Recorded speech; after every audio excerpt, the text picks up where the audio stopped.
free without obligation. The Final Wishes organizer will help make many difficult decisions easier and uncomplicated. Don't delay. When you call, we'll add this second important booklet absolutely free.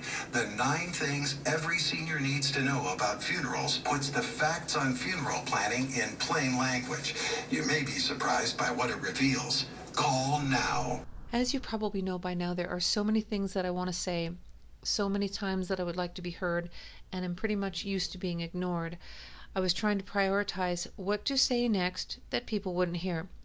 So today at Costco, I happened to overhear a conversation between 2 employees as they're going out. One looked at the other and said, are you going to the funeral or did you go? And she goes, yeah, I'm going to the memorial service, or I went, or something like that. So I did what I always do, and I went and asked somebody else, what do you think?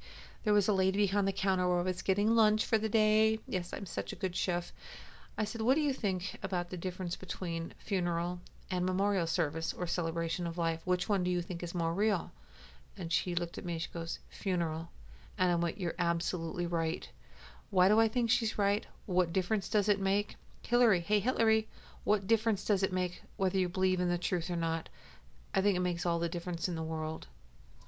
So I'll start a little bit in the past with the first funeral I think that I attended at Sparks Christian Fellowship, hosted by Scott Parker for a guy named Jim.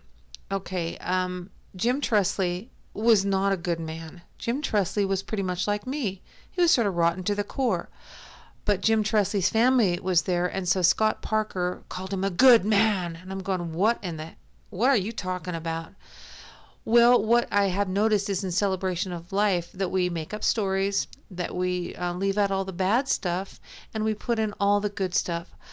I will also summarize by saying if I ever had one of those memorial services, you'd have to just a lot of time to talk about me because of the rottenness that I have done in my past. If you're going to talk about the good stuff, you better talk about the bad stuff. You better talk about my sinful ways and my wickedness before I was saved, and even after I was saved, I did some really stupid, rotten things. As far as going to a memorial service, celebration of life, or funeral, if somebody is up there calling you out with something that I would deign as a false promise, then ignore them. If you are hearing God call you out, then heed the call. That's who you need to hear. If I sound like I'm flippant about the difference between a funeral and a memorial service, please forgive me. I have a tendency to get a little sarcastic when the truth of things are denounced or demeaned. What I will say is that I found out that the name of the man that was killed on Saturday, August 24th in a motorcycle crash on Pyramid Highway was Gabriel Vogel. He was 28. The people at Costco really liked that young man. I had a chance to have a talk with Mike he works in the alcohol section there, and we talked about things deeply, and it was a good thing.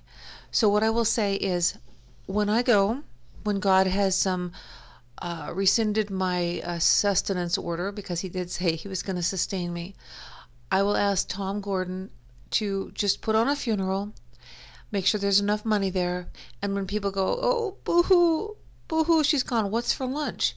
Tom will say, whatever you want for lunch. I'll give him enough money to feed everybody, but he and Cody and Catherine will need to check with the young man to make sure that we don't overspend. Okay, because no matter what's going on, there's still some accounting that needs to take place.